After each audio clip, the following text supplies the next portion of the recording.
Alors, Bezrat Hashem, on reprend, on est dans la porte 27, on est au chapitre 6, et on fait la lettre Gimel. Amidber mitor divrei Baal Sefer Atmuna, ce qu'il apparaît des paroles de l'auteur du Sefer Atmuna. Le Sefer Atmuna, on en a déjà parlé dans les cours précédents, je vous ai demandé de vous y intéresser. C'est un livre de Kabbale antique, ça veut dire qu'il est apparu avant que le Zohar soit diffusé. Et il y a une polémique sur l'auteur, etc. C'est pour ça que le Ramak ici, il veut pas prendre de risque et il dit l'auteur du Sefer Atmuna.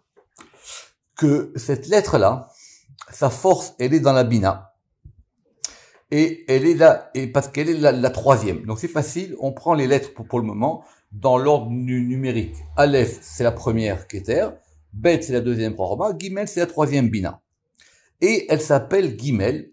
Alors, avant de rentrer là-dedans, il faut qu'évidemment, on soit bien au point sur les lettres. Rappelez-vous que d'après le Sefer HaYetzira, que c'était notre première référence, il y avait une répartition des lettres, vous vous rappelez, en 3, 7, 12. Les Hamash, les Bagad Kafrat et les 12 simples. 10, 12 simples. Les Bagad Kafrat, et qui sont devenus après dans la grammaire classique les Bagad Kafat, c'est-à-dire que le Resh a sauté, j'espère que tout ça vous le savez, sont des lettres qui sont doubles, à savoir qu'elles peuvent prendre ou changer de prononciation en fonction du Dagesh. Alors, sur le bet, on l'a pas fait parce que c'est normalement connu. Quand vous avez un bet avec un point, on le prononce de façon dure, que c'est le point, le Dagesh. Dagesh, ça veut dire que c'est dur, donc ça rend la lettre dure. C'est pour ça qu'on la prononce comme un B. B. Mais quand on enlève le Dagesh, on la prononce de façon faible, c'est-à-dire rafé, je vais pas revenir là-dessus, et donc c'est pour ça que ça devient un B, V. Pareil pour le Gimel. Alors évidemment, le Gimel aujourd'hui, il y a plus beaucoup de gens qui le prononcent, qui font une distinction entre la façon dure, c'est-à-dire avec un Dagesh, et la façon faible avec sans Dagesh, mais dans certaines communautés, par exemple en Afrique du Nord avant, on faisait bien la différence qu'il y a par exemple entre Maren Avraham. Dans Maren Avraham, dans la Hamida, il y a pas de Dagesh. Et donc en gros, ça se prononce un peu comme un R, ce qui fait que le Resh, lui, sera comme un R doublé, comme ça. Donc ça c'est très important, cette notion de prononciation des lettres. Si vous voulez, on en reparlera. Donc elle s'appelle Gimel ou Rimel. Et ce qu'on commence maintenant à comprendre dans ce chapitre, c'est que les enseignements qui nous sont donnés vont nous donner à la fois la forme de la lettre et ce qu'on a appelé, pour répondre à la question de la semaine dernière, ce qu'on appelle la spiritualité, c'est-à-dire son côté spirituel, ça veut dire l'énergie qui est en elle. Mais les deux sont liés l'un à l'autre.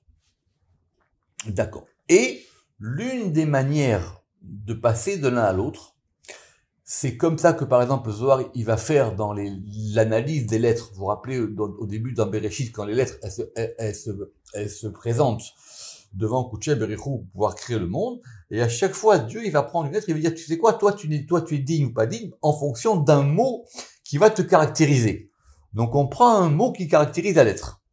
Évidemment, des mots qui commencent par Gimel, il y en a beaucoup. On a fait un dictionnaire entier là-dessus. Mais en général, on dit que Gimel, c'est lié au principe de la Gemilut. C'est quoi la Gemilut? C'est le fait de pourvoyer, d'apporter un bienfait. Gomel Chassadim Tovim, qui apporte quelque chose, qui va pourvoir. Et donc, cette lettre-là, la Gimel, qui est donc la troisième de l'alphabet, elle provient de Milachon Gomel, qui gomelet la colle, parce elle est gomelette la colle, parce qu'elle va pourvoyer des choses à tout le monde. La colle, aliédé ashlamat aketzavot, parce qu'elle va donc permettre la perfection des extrémités vers le milieu. Pourquoi? Parce que c'est la troisième. Donc, comme étant la troisième, elle va être la lettre qui va donner, comme on va dire, un axe central. Rotselomar, c'est-à-dire, Yishtane adin ve'arachamim. Ça va changer les choses qui viennent des deux aspects. Ve'al yada tetseena apeulot lif'ol bemeirut. Et par elle, les choses vont maintenant se faire de façon plus rapide. D'où vient cette notion de rapidité? Elle provient d'une autre occurrence d'un mot qui commence par Gimel, qui ugam ken milashon, vayigmol shekedim. Vayigmol shekedim, si vous en rappelez, c'est dans Bamidbar, c'est dans 17-23, c'est à propos de l'épisode de Korach.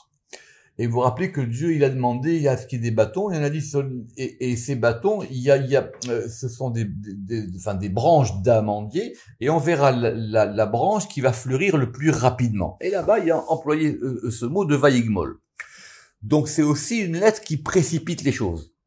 Dans le bon sens, évidemment. Ushne advarim aele mevoarim. Et donc, on peut maintenant associer les deux. C'est-à-dire, à savoir le fait qu'elle procure, qu'elle va prodiguer quelque chose. Et en même temps, le fait qu'elle accélère les choses. Qui mimena mekabelet akvura rahamim. Parce qu'effectivement, de son côté à elle, par cette lettre-là, la gevura, elle va recevoir des miséricordes. Ou mitra chesed bachalav. Et elle va se laver dans le lait. Évidemment, le Rama qui va vite, c'est inversé dans le Cantique des Cantiques, où là-bas on dit que les choses sont lavées dans le lait, et le lait c'est le chesed, comme on l'a vu.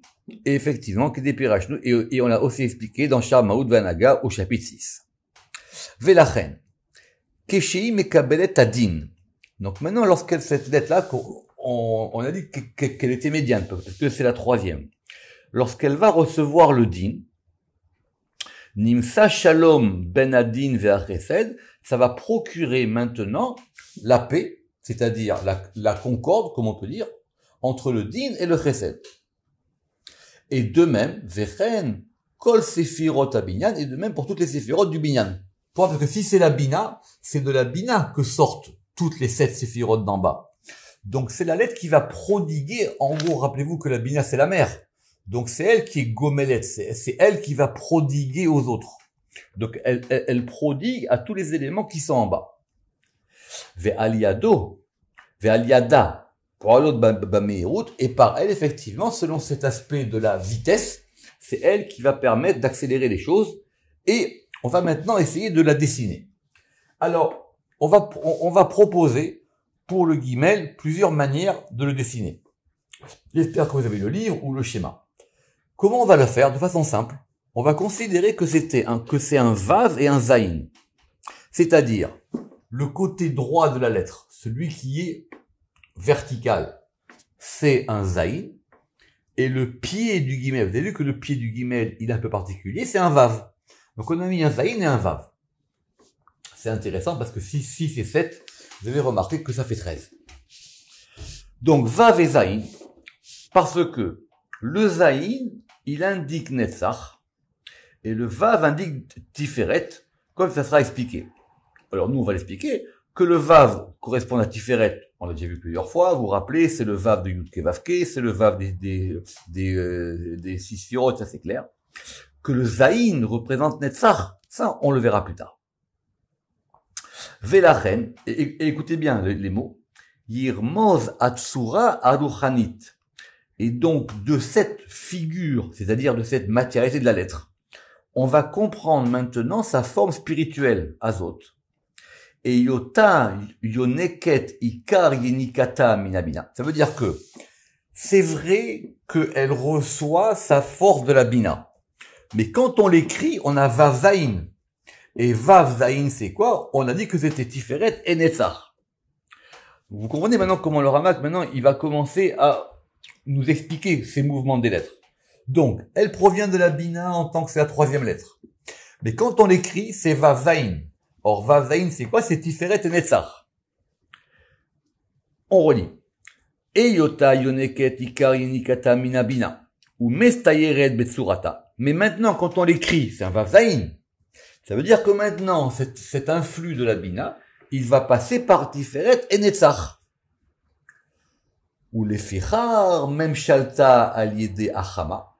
Et donc maintenant, comme elle va donner par son pied quelque chose qui est à Tiferet, elle est aussi liée à Tiferet, qui d'ailleurs Tiferet est aussi la troisième sphira qui permet l'équilibre. Et donc elle va être associée au soleil. Alors le Ramak, progressivement dans les lettres, il va aussi nous donner des associations des lettres avec les Kochavim.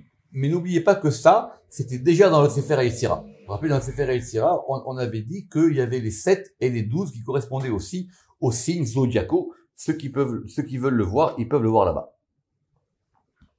Et donc, effectivement, le soleil est lié à Tiferet, ça, c'est connu, on va pas revenir là-dessus, on l'a vu dans le Erke Akinoïm. Veyesh chez Pirshu.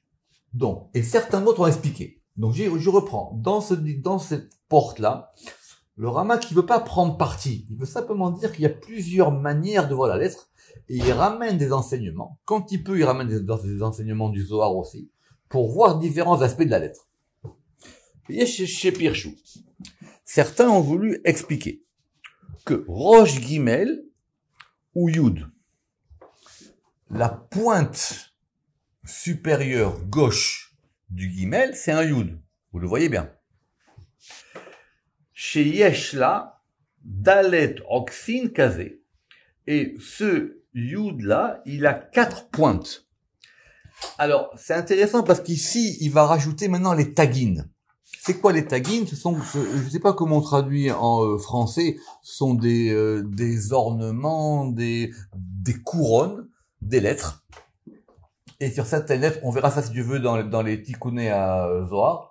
Et il y a certaines lettres qui prennent des tagines et certaines d'autres qui n'en prennent pas.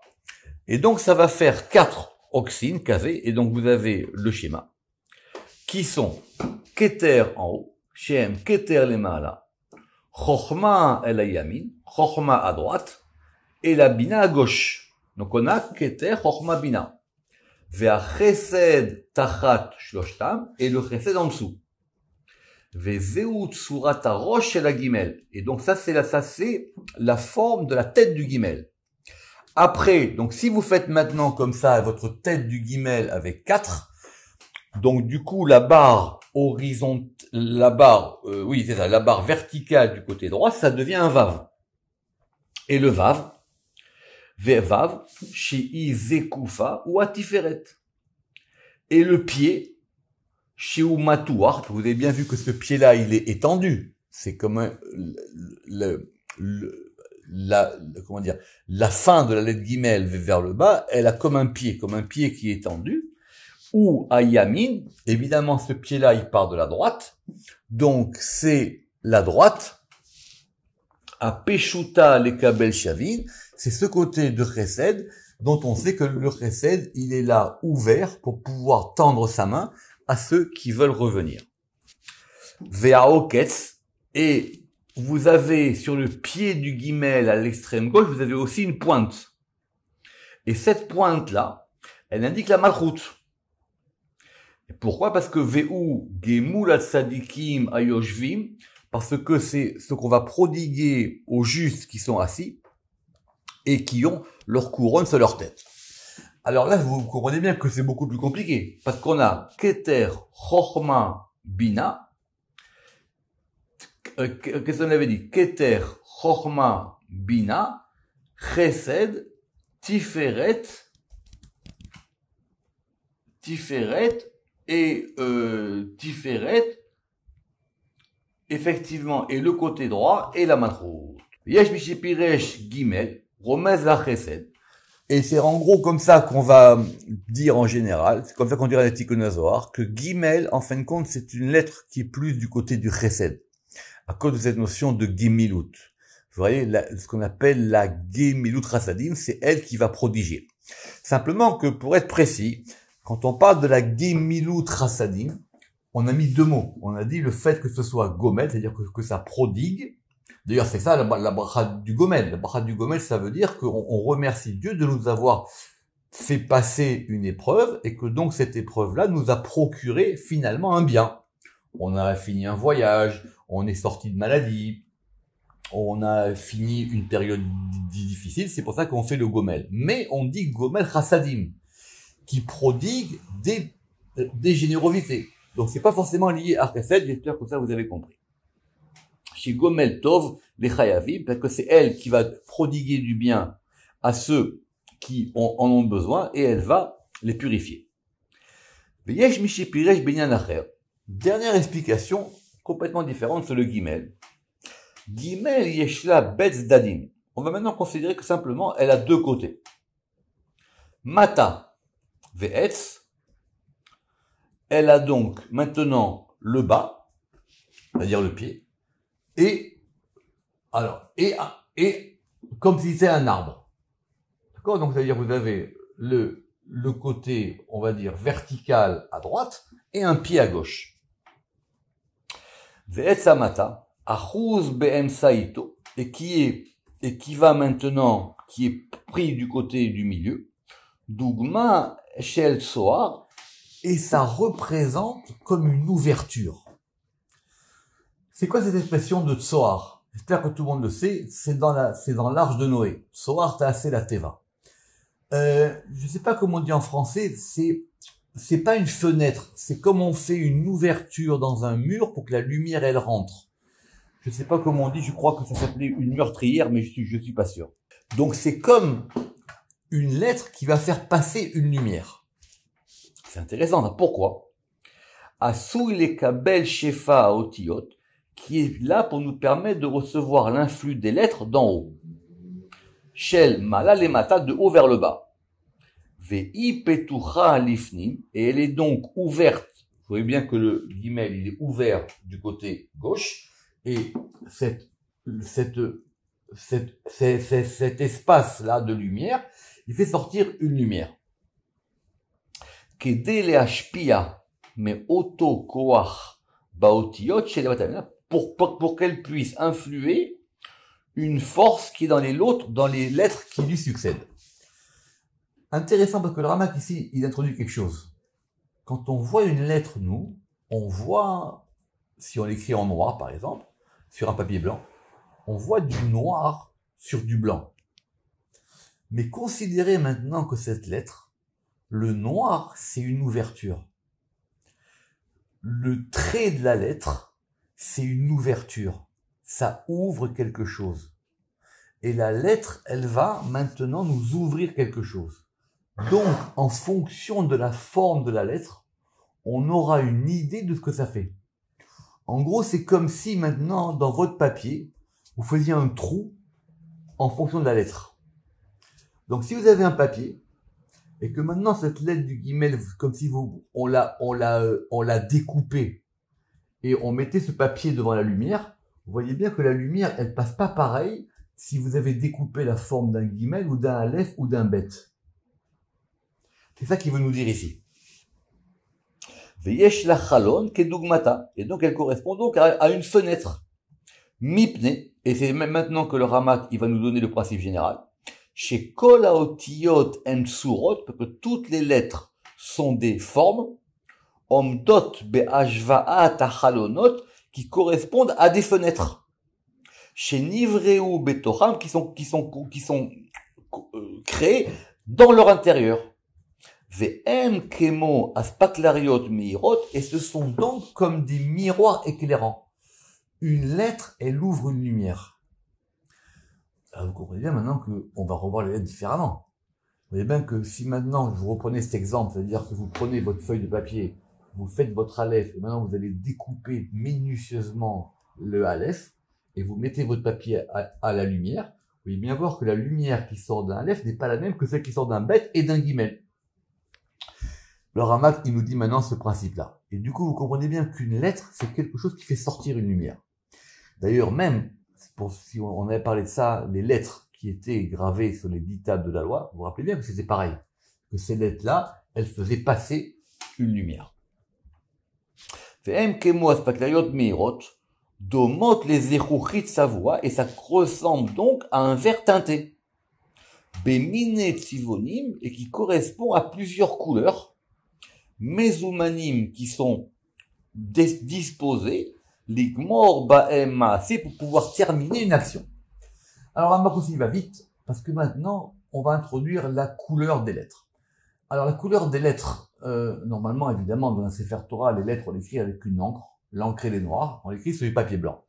Le Ramak, il a dit beaucoup plus haut dans Shar Agvanim, dans les couleurs, que ceux qui font de la Kabbale pratique, ceux qui écrivent ce qu'on appelle des kémiot, des amulettes, ils savent donner aux lettres ou les écrire d'une couleur particulière.